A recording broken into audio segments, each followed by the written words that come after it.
awkward 3 minutes. Everybody just sits there and does nothing, waiting for that clock to go blast.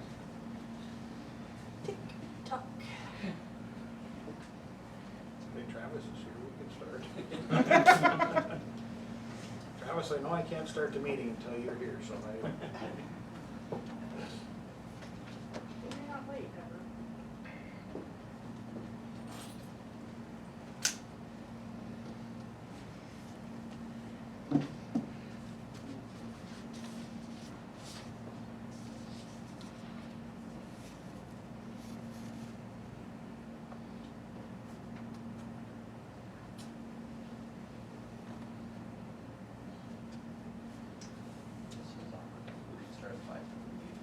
That's what I'm thinking. Well, usually I'm late. Yeah, he usually rolls in about now, so. We're still trying to figure out why there's 0 written. Yeah. And then he had 2 dues in his hand. Yeah. I was really nervous. Well, Jonathan was a little tired of me being late, so he called the meeting at 4:45, so I didn't make sure I was here on time.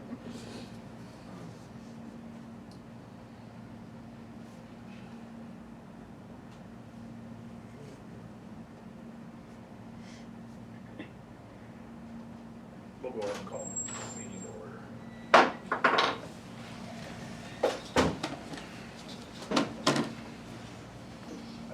Allegiance to the flag of the United States of America and to the republic for which it stands, one nation, under God, indivisible, with liberty and justice for all.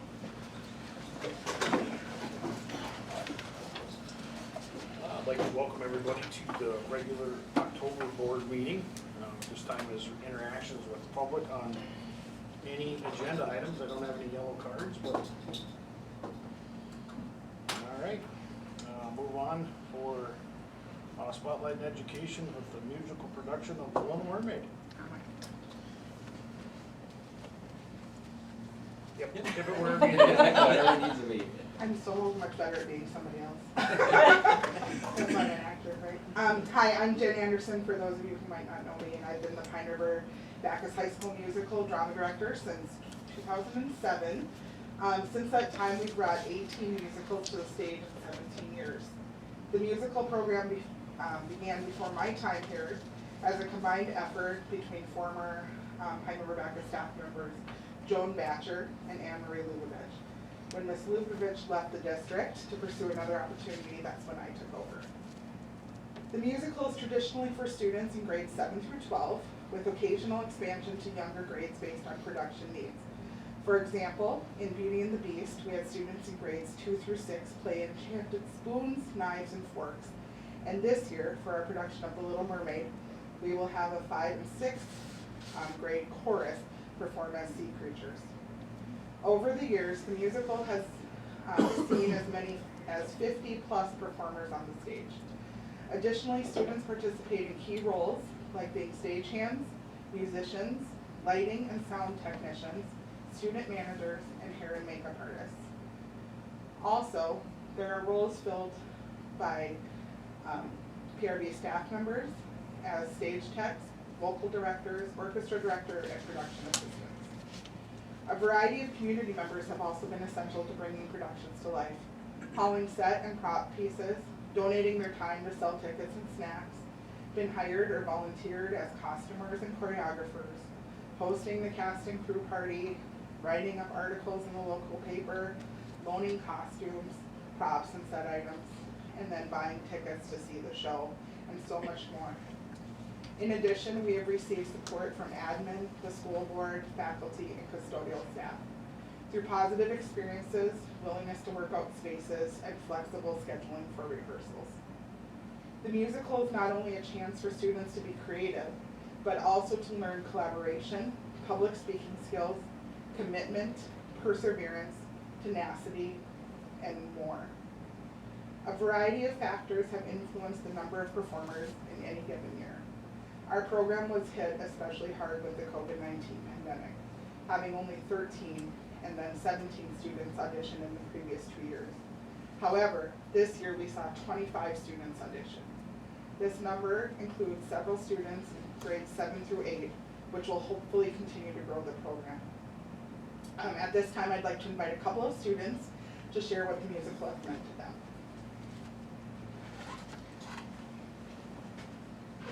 Hi, I'm Olivia Anderson. In this production, I play Ariel in The Little Mermaid.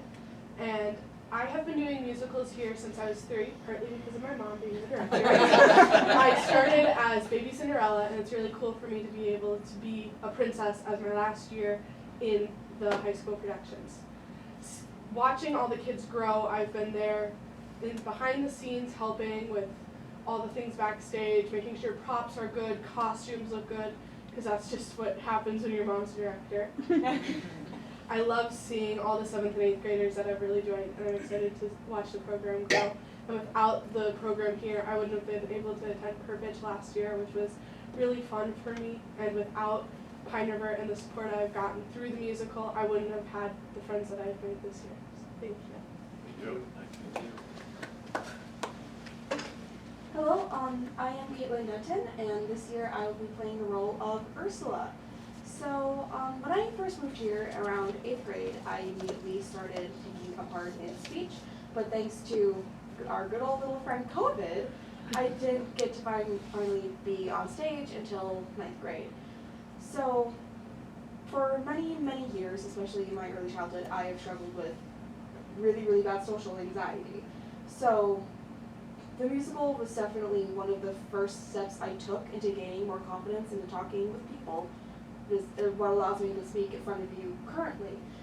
And the people that I looked up to the most at this school were from the musical. They all graduated last year. And they inspired me to want to be that positive influence to other people that are continuing to join the musical, especially in this day and age where so many bad things are happening. That type of influence is exceedingly important. Thank you. Hello, I'm Bethany Schultz, and I am also part of the musical. I will be the Ensemble lead. ensemble lead. The musical has really helped me make friends, be able to talk in front of people, help me be more creative, and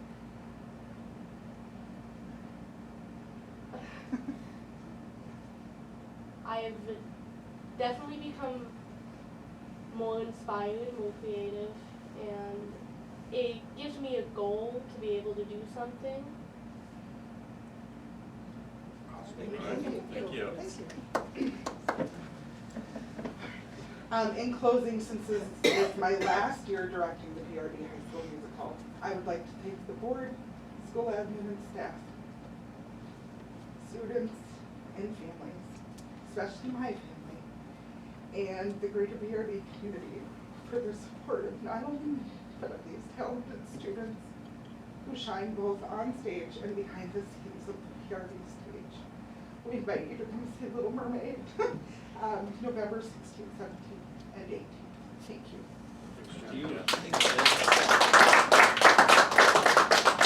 I have a question for the 3-year-old. Yes. You all have fun doing this? Yes. You can't tell by the smiles on your face. Love to see that. Thank you.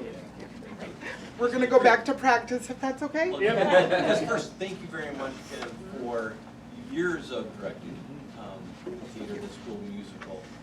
With that, I think that it is important that we put a spotlight of education on this, because in visiting around, this is a little hidden gem that we have here that, I've gone to some other local productions and I've heard some people, and this is top of the list that a lot of people talk about, is what we have right here at Pine River. So thank you to all the work that you put in, because I know it's late nights, and I have a feeling your teachers aren't giving you a pass on the homework because you got to say that. Oh, yeah, no, not by any means. Not by any means. Thank you very much. Thank She you. got my son out of his shell for his theater debut. Yes. Okay. Yeah, and I mean, I'm hoping to stay on for a few more years coaching the speech team, but there's people ready and willing and wanting to take this to the next level, so. Thank you. Thank you. Worked out perfect, because they're having practice right now. So we just got to scoot on down here for a little bit. moving on to approve the agenda. So moved. Who said that? Roger. Motion by Roger, I'll second. second by Nikki. Discussion? Hearing none, all those in favor? Aye. Aye. Those opposed? Motion carried. Cindy,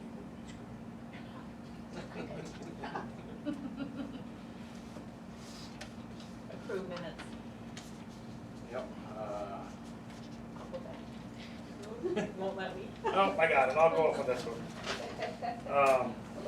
Approve the minutes for September 11th, regular board meeting, and the September 18th, special meeting. So, motion by Ryan, Second. second by Roger. Discussion? Hearing none, all those in favor? Aye. Aye. Those opposed? Motion carried. We'll go to director's report since we have the directors here. We'll wait on the principal. I wasn't gonna suggest it exactly. Okay. Tim, do you want to start? Sure, I can.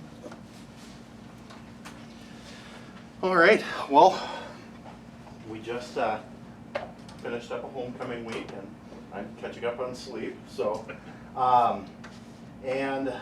Just around the corner here, we have, some of our fall sports teams are gonna be getting into playoffs coming up here by the end of the month with, after MEA break, we have football will have their first playoff game here on the 24th, Tuesday the 24th.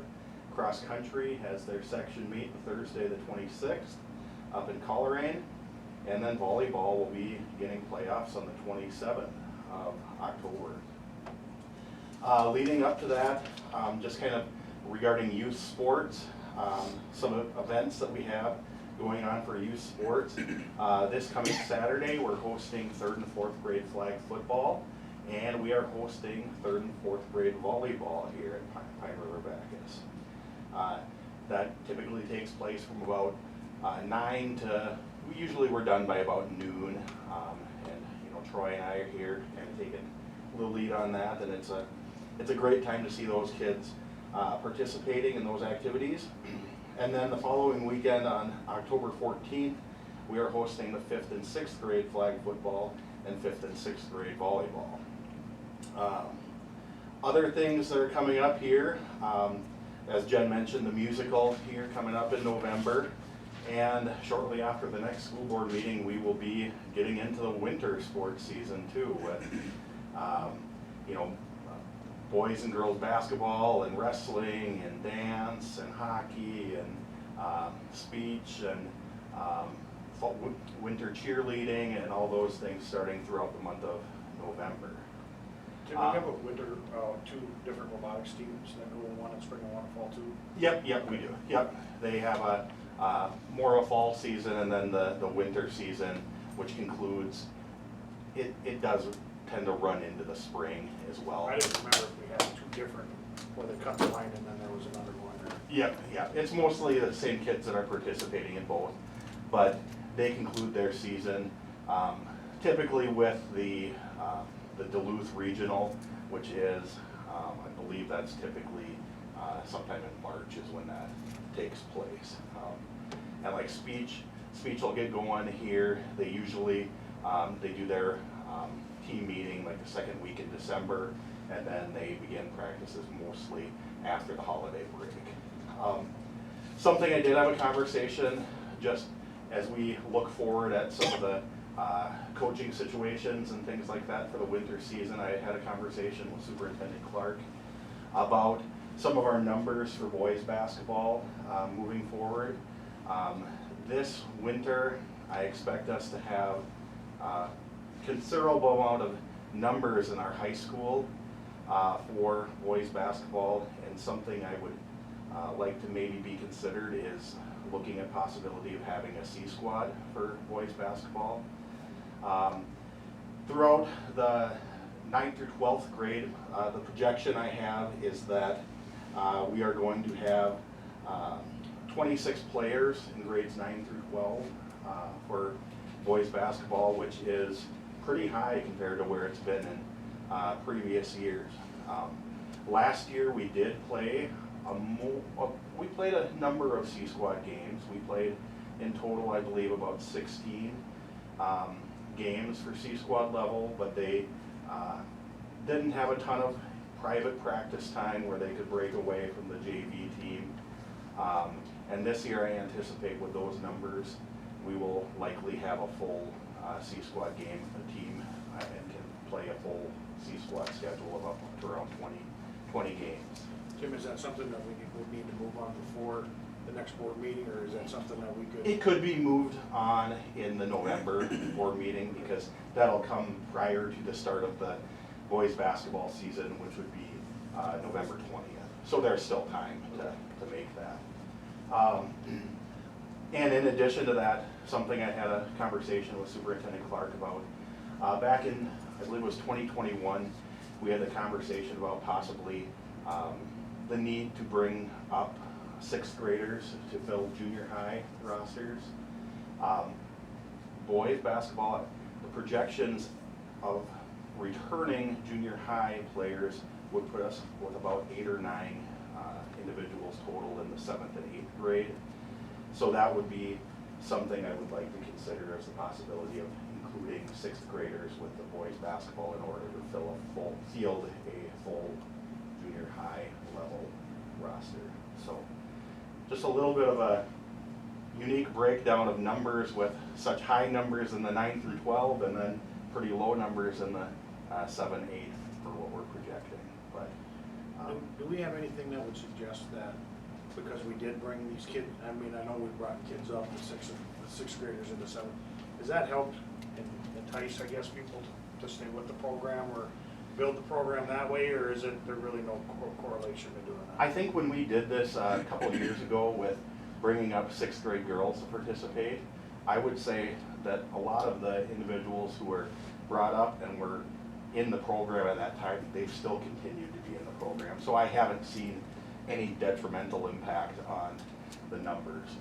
I think the one main benefit is it allows, by having enough to play 2 games at the junior high level, it allows us to match up with what other schools are doing, and you know, that always makes it easier in scheduling games, getting people the amount of playing time that's necessary in order to encourage them to continue to develop their skills. So I think it would be a positive thing to consider including 6th grade boys in the junior high program this year, just because the numbers in 7th and 8th grade are going to be quite small, I believe. So that is about all I have. And if you have any questions, just let me know. All right, so the equitable issue, if you bring up 6th grade boys, you have to do the 6th grade girls. We didn't previous year. I believe it's just strictly based on what the numbers are like. So. I meant to say ladies first, and then I was looking right at Tim, and I kind of forgot. Well, here ahead of me, so that's all there. Well, we have filled more quickly at ALC than ever in my time there before. I've got 38 full-time students and 20 coming from the high school. But I'm glad to say that only one high school student that has moved from the high school to ALC, there's only one that we did not already work with last year. So I know there's always been concern from the board that we have students exiting the high school to come to ALC, and that's definitely not the case. I'm seeing a lot of kids coming back from online, kids coming from homeschool, and kids coming from out of placements outside of here that are now returning, and alternative is the best setting for them. The state, you know, their wisdom has created a new way of us looking at enrollment, especially for alternatives. We are to enroll students at the grade for which they are earning credit. So when you look at my numbers this year for enrollment, they will be deceptive in that I typically don't have 9th much at all for 9th and 10th, and I don't this year either. However, I have quite a number of students who are still on the 9th and 10th grade level for credit, so that's where they are enrolled, when in reality I have no students in grade 9 chronologically, and Jolene and I have now have an extra column in our enrollment doc so that we can keep track of chronological grade by age versus credit earned age for some of these kids. So I've got one 10th grader, no 9th graders, but you'll see kids behind in credit are now going to show up. I think it's part of the state's answer to graduation rates, but I won't even get into that. If you could explain all the things that the state does in its infinite wisdom, So- we should have a meeting. So the short of it is, you may hear that our schedule is full. I have told an open enrollment that just requested to come from Pillager that we're full. I need to, at this point, honor in-district stuff first, and I'm full with the waiting list, and that's where we're at. Fantastic. Thank you for Thank your hard you. work on this. Any questions, concerns, or? No. Okay, thank you. Thank you. Mr. Troy. Oh, yeah. Hi, everyone. So I moved over to the new Community Ed Center, the old New Beginnings building, and it's going pretty well. It's not completely set yet, but most of it's set up, and we're gonna have an event over there on October 5th, which kind of explains the shirt a little bit. So it's called Passports and Pajamas, but it's a kickoff to literacy night and monthly literacy sessions that we'll be having for preschool through second grade families. And we will have, I'll just jump into that one first actually. So we're gonna have author Kevin Lovegreen, he was award-winning author, some children's books, and he will be there that night also. So we're pretty excited about that. And they're all invited. So he will be there from 5 to 6, and the event goes till 7:30. I will not be wearing my. I can maybe find some goodies. I got my pizza onesie on. But it's turning out to be a pretty busy fall so far, so that's looking really good. It's tiring and exhausting, just and sweating, but we have dance clinic going on, which is happening right now. Our youth sports are kicked off really good, and Tim's doing an amazing job with that, keeping those things all scheduled and going. Happy Dancing Turtle has a couple of classes, plus their nature club. We moved them to Tuesdays. They used to be Mondays. It kind of was tricky, but it fits their schedule better along with ours, because we have different Mondays off, and it kind of messed with our schedules in the past years. Our hoop groups and Tiny Tigers, those are all started up. Junior robotics is happening, so we did a non-competitive and a competitive option. We've gone every year to a regional tournament. So this year we tried to do two different sessions, but I couldn't get enough coaches to run both of them. So it's combined, but we left the tournament as an option. So we just let 10 students in, and then they can choose after so many weeks if they want to go to that tournament. And we're trying to get in Bemidji. They're going to be a new site, so we're hoping because it's a lot closer for us. But that's going good. Jen Krecklau, who's done it for 2 years, is back as like the head coach this year. And then Christine Davidge, who's a parent in elementary, is assist coaching with her. So we got a couple of adult offerings coming up, which is good. We're going to hold those, one in the new beginnings the new Community Ed Center. October 17th, it's a card making class. And then we're doing another presentation at the Good Sam Senior Living Center. We did one at the end of last year, and it went pretty well. It got some community members over there also, and gave some of the residents something to come down to for an activity. So kind of what we're doing in community at this month. And then communications, our Tiger Pride, the first one went out. The calendar went out earlier than that. Looking at some budget pieces and time commitments, and if we're going to switch the amount, we do 5 newsletters right now, and it just takes a lot of stuff. But we'll see like what it would be with pages. I'll work with John on that. Because Tiger Talk articles have started, so we got 3 out already for the beginning of the school year. And Tim, do you remember? You're the next. I do one. remember, yeah. So always looking for more perspectives though, and I think it would be interesting to have one from the school board. If any of you guys were interested in writing that, just let me know, and I'll get you some guidelines.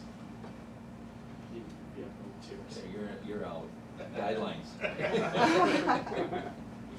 Yeah, that's pretty much it for October. Any questions? Thank you. Thank you. Yeah, thanks.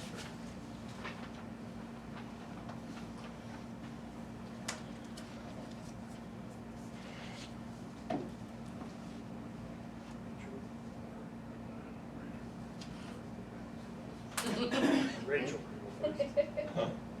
Like eating meat at my home. Well, lots going on. I think I say that every time, but it's true. I sent out the first Teaching and Learning Times, which is the newsletter that we decided to start with this year. You guys should have gotten it too to your school emails, I hope. Yep. It was towards mid-September. So you will start getting that once a month. I will start sending that out with links and maybe a tech tidbit so you guys can ignore that part of it. I did hear back from Mr. Tungseth actually regarding that little newsletter I had, and he's gonna be taking a group of 9th through 12th grade students to the Student Leadership Conference that was actually linked in there, so thank you for that. Because you don't know how that is being taken out there, if it's like, great, one more newsletter I have to read or something like that, so it's nice to get that feedback. For curriculum, we are going to start working on HRS Level 3, which is working on guaranteed and viable curriculum. So with that, we are looking at, is our curriculum guaranteed, meaning it's tied to standards, and it is looking at, are we teaching what we're supposed to be teaching, and is it viable, meaning can we teach it in the amount of time that we've been allotted to teach it in. So what I have started doing is we are given questions that we ask as we're going through our HRS process. And so I am integrating that into our curriculum. So this year, as we're working with science and we're starting to look at that transition from 1 year of standards to the new year of standards, we're gonna start building those questions into that work as we are doing that. So then when Tina sends out her survey to everybody, as we're doing that work, it's more of that ingrained process at the same time. So we have started that work. And what we've been told by people who have already started the Level 3 process, it's not just a one and done process. When we went through Level 1 and Level 2, we go through it for a year and then we're done and we've got the certificate, we've got the award, and it's over. Level 3 is a much more intense process, a much more deep process, and so we know that this one is probably going to be more of a marathon and not a sprint. So, just so you know. Art, music, and Fayed and health, speaking of curriculum, are on an implementation year. So their standards did come through, and they have new standards this year that actually have to be fully implemented. So they did that changeover process, and they have standards that are actually in place this year that should have gone through that process already. We also have Indigenous Peoples Day that is coming up on Monday, formerly known as Columbus Day. So we do have some requirements where we are supposed to spend a minimum of 1 hour of that day either in professional development or in teaching students about Native Americans in our day. So that's aside from, oh yeah, this is in our scope and sequence for social studies. So what I have done is I have gone through and created lessons for every grade level, pre-K through 12. They have been vetted, they have been approved by our American Indian Ed liaison that we have through the Regional Centers of Excellence. So she and I actually just talked again this morning. She went through all of them and said, yep, this is good. She also said, oh, by the way, did you know you forgot 2nd and 3rd grade? So I went back and made sure 2nd and 3rd grade were in there. And so those have been approved for this year. There's also notes for what can we do for next year and the year after and things like that to grow those and make those better. So now the only thing we need to do is discuss communicating that with teachers and then getting that out there so it doesn't feel like, great, you're flopping one more thing in our laps that we have to do, rather than making sure it's value added for our students. This And is not happening just- on Monday. So we want it to be something good and quality and not, oh yeah, I forgot, we've got 15 minutes left of class and let's hurry up and get it in. So that is coming up on Monday. I also did Kansas Fall orientation, so that is done and in the books. And we do have 2 staff members out right now. So we do have meetings that need to come up that will be put in place. But the staff members who are in place now have gotten their service hour spreadsheet, so they can start filling that out, talking about the requirements that need to be done so that we can report that. We will have a mid-year report this year because it is the first year of that 2-year process. And I did start working on a brochure, just an informational brochure, so that when families come in and they say, you know, you keep talking about this EXIS thing, what the heck is it? Are you sending my kids somewhere? Is it a program, somebody else coming in? We can just say, no, it's our teachers. It's an intervention in our building. That way we have it here, or our teachers can hand it out to parents when they say, hey, I'm gonna start working with your kid. Quick, easy, a few frequently asked questions, things like that. Next, we did have our first new teacher mentor, actually no mentors, just new teacher. Tina and I took them out for coffee last week over at Lifehouse, get them off property just for a few minutes to start answering some questions that they have that have come up within the first month of school starting. A lot of times they start asking questions that pop up, but they're not sure who to go to, they're not sure, you know, what's the right way to do X. And so we like to take them off-site. We've told them the first 2 coffee meetings are mandatory, and then the rest of them that we do, we try to do 4 a year, are optional. It was a great meeting, and answered quite a few questions that they had, and encouraged them to really branch out and increase their connections, so that it's not just them talking to each other. So we're looking forward to the next one. And I have also started meeting with teachers to help them process through their professional growth plans and student learning goal. And this is super fun for me because it feels like I'm getting back in the classroom, talking about what we want our goal to be, and when I say our indicators, but then how can we get there? And that's the fun stuff for me. And that way when they meet with Chris or Rick, they've got that all in place and ready to go. And then finally, we got to meet with Deputy Commissioner Stephanie Graff. She came to our district and we just had kind of like a little chat with her. Talked about some of our concerns and some of the things that we're worried about, some of the things that are on our mind and on our plate. And I think one of the things that stood out the most to me, because I got to tell her about my concern with MCAs,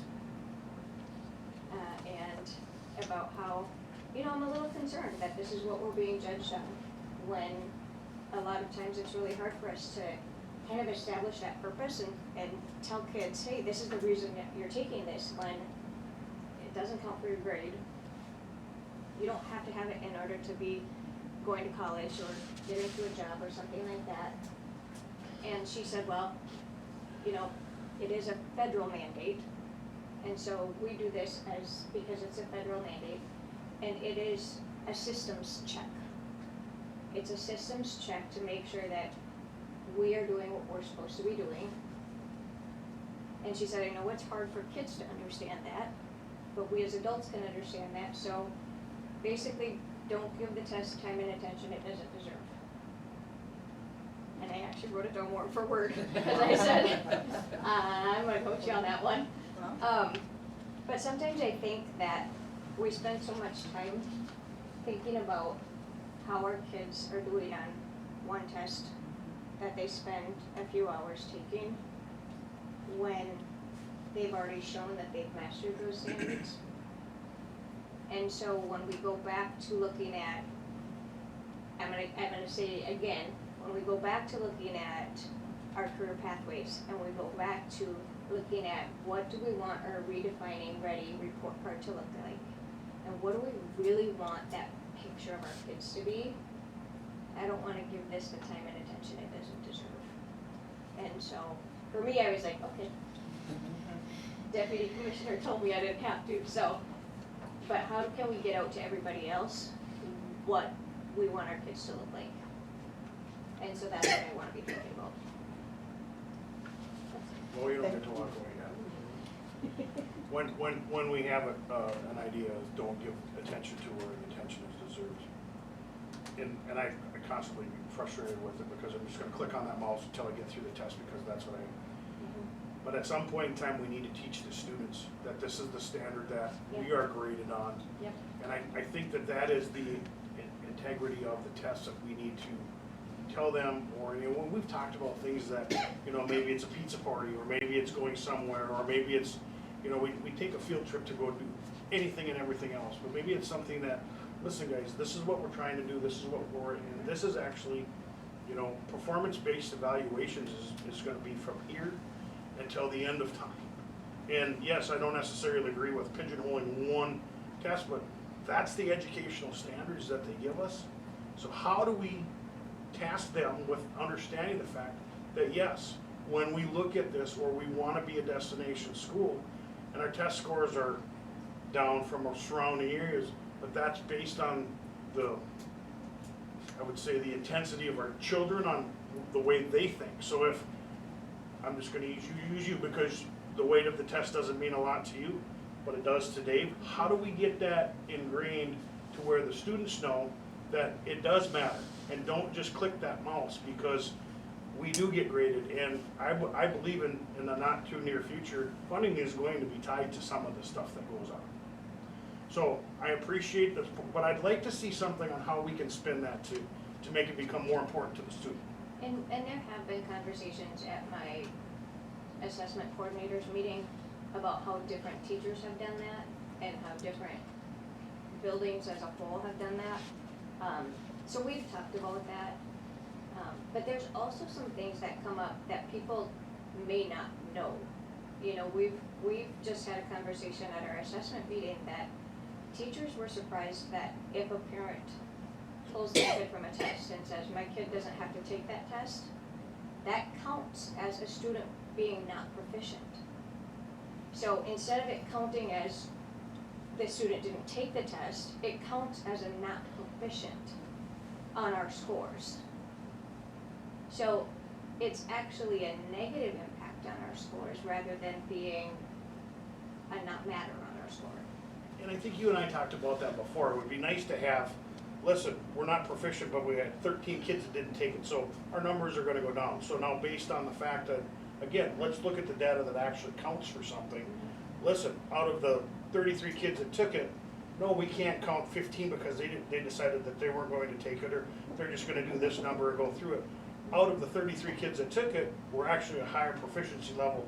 And again, really looking at the data of things that count, those things that don't count. I mean, if mom and dad says you don't have to take the test, well, you don't have to take the test, but really diving into that data, that's where I guess I would like, as we provide sunlight to a lot of the community members, it is important, like Iowa Basics. And you shut down basically for a week and you did the Iowa Basics. It's important. And again, educating at the home that, yes, we need your students here and we need them to take it seriously. And again, I see funding being tied to it rather quickly. Yeah. Thank you. Cindy?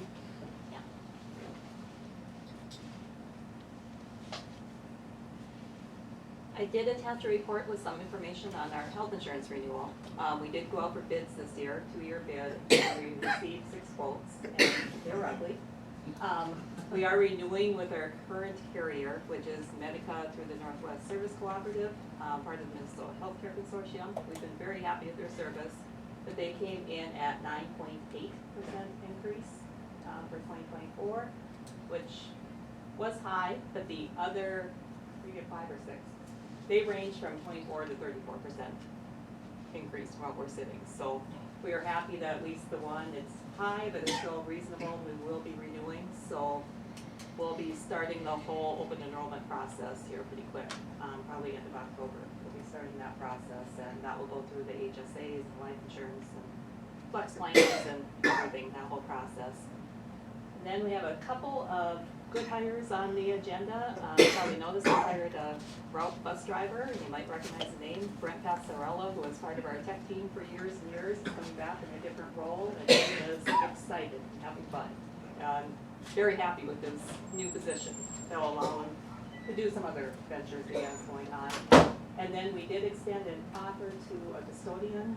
We have one termination on the agenda, and we were able to replace that today and feel very confident in our skills. One applicant, but I think it was a good one. So filling some of those key roles. Fantastic. For you, this is the last meeting. Oh, yeah, that's fine. You can say I politely declined. All right. Thank you, everybody, for your reports. Appreciate you taking time and working here, what's going on. Prince, are you going to do principals, or are you just going to roll it all up in one? I'll roll it all up in one and kind of hit some key points of view and some other directors that had submitted some reports for you to take a look at. I'll just hit a few key points here. For our facilities, the new fire alarm system is up and running. Kind of really excited to have that. It really upgrades our abilities a lot to for fire alarms, but also for lockdown security of the building, making announcements over it so that everybody can hear inside and outside of the building. So that is finally done, and again, a huge upgrade. Our lockers in the Great Hall, we've been patiently waiting for. Those will be installed over MEA break, so the next time you come in for a board meeting, Great Hall should have a pretty good different look to it. The display cabinet should also be put in there by that time.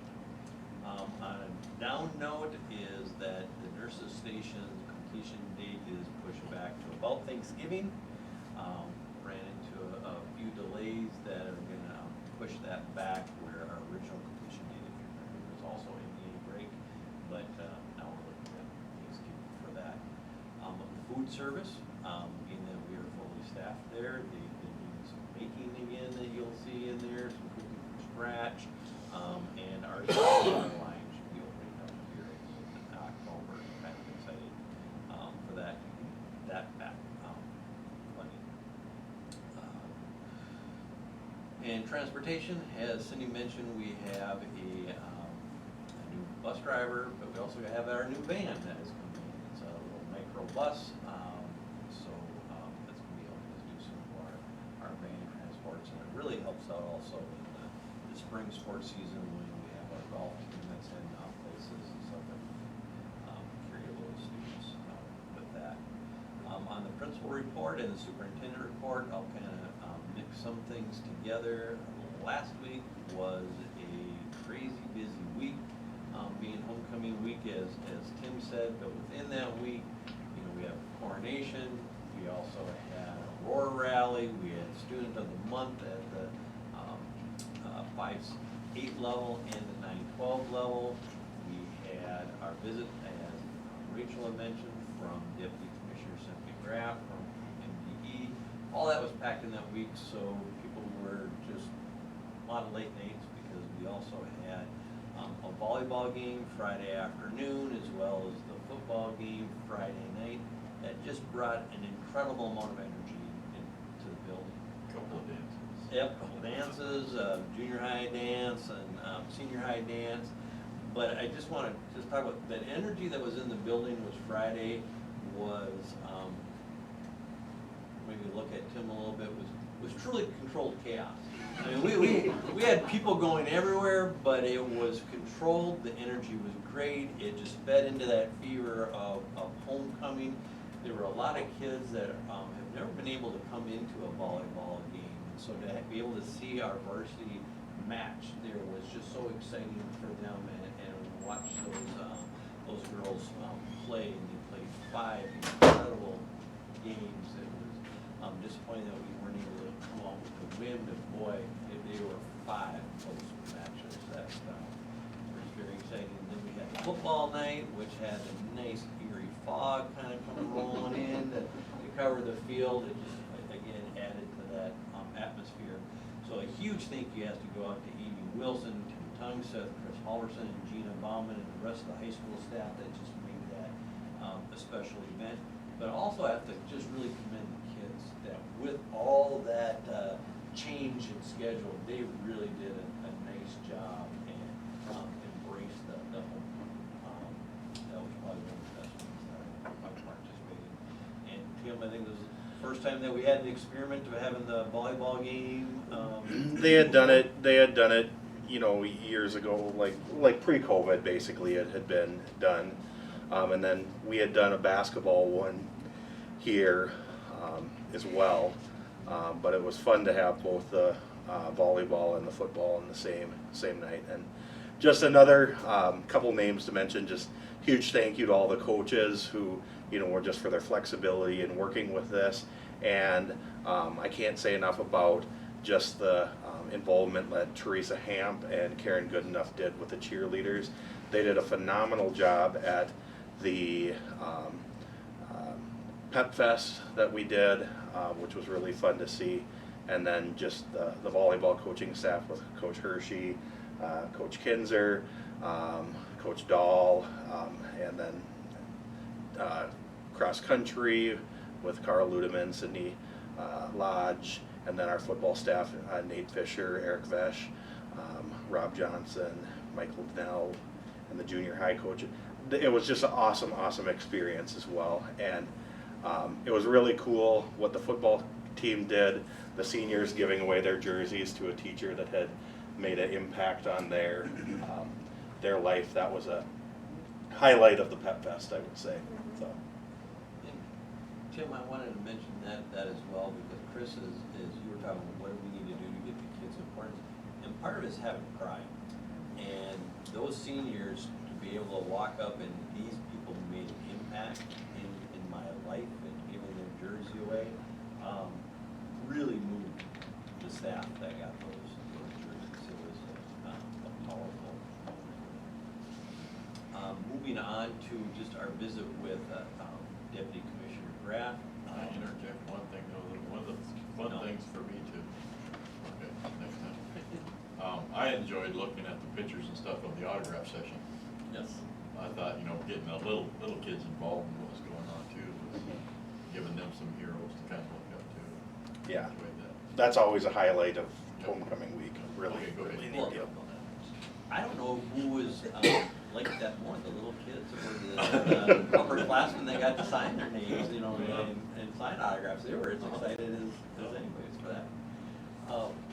With Deputy Commissioner, as Rachel I touched on a little bit, we had her stop into Cheyenne Hicks' first grade classroom, and she got to watch and visit with some of our first graders while they were doing a math lesson. But then we were able to sit down as a leadership team with her, and they came out just strictly as a listening session. And some of the things that we were able to talk to them about is Rachel and Mr. Ollie were able to talk to her about the need for additional funding for the professional development for some of those mandates that were coming in, particularly the structured literacy program that's being mandated. We talked to them about the importance of allowing us to add electives, class offerings, that by them doing some of their mandates and placement of extra classes, grade 7th, 11th, and 12th grade, they're really kind of taking away some of our options to build some things for those career pathways. Rachel, Mr. Halverson also talked about PSEO options. Jolene talked about some of the funding benefits and obstacles that are being put in our place. We talked about the partnership and the creativity that we have for the construction of the health services building. And we also talked about kind of the struggles that we have when extra mandates get put in that do not have funding attached to them. And it kind of puts us in a rock and a hard place.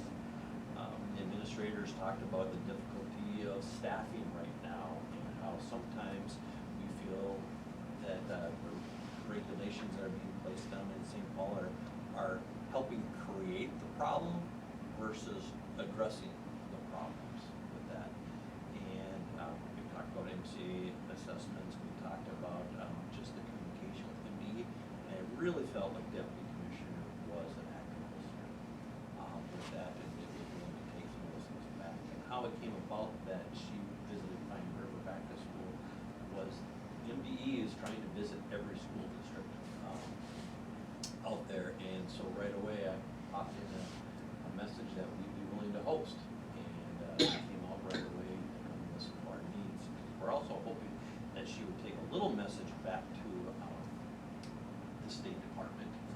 This isn't necessarily an MDE piece, but I was just very disappointed this year that they put some money in for high-speed internet for grants, and our area did not receive any of those grants. And one of the things that the COVID pandemic showed us that we really need high-speed internet in order for our kids to compete educationally on the same level. There's so many areas that do not have adequate access at all, not to mention high speed. And so I'm kind of disappointed in that, so hopefully she'll be able to deliver that message for us. On one last thing I wanted to bring forward to you is, although this meeting is going a little bit longer than the past, some of our meetings have been pretty short, so just didn't know if you wanted to continue with the work sessions at all, to come back every 2 weeks if we're having typically short meetings, something for you to think about.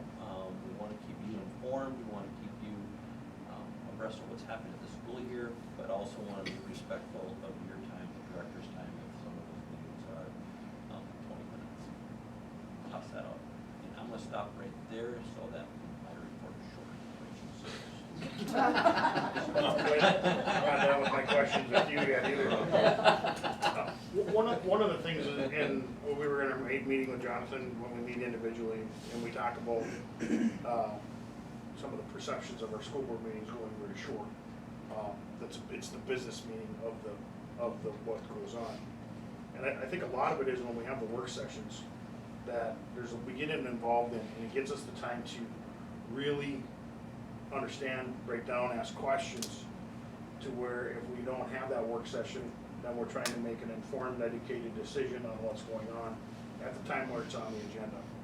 So, just so you all know that I am for leaving it as a work session and as a school board meeting, because, again, yes, they might be 20 minutes long, but then all the education that we have and all the questions that we need to ask 2 weeks before we sit down at this table are already done. We can reach out to Jolene, we can reach out to Rachel, whoever we need to reach out to get that information, and it's trying to ask the questions and then saying, well, I really don't know, and having to make a decision. So that was, the last time we did that, and you were here when they asked if we wanted to do it once a quarter or whatever.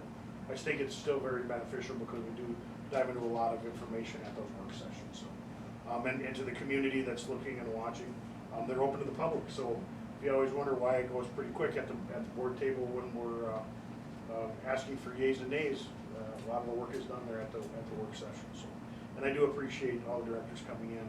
It's nice to hear from you what's going on. So thank you for that.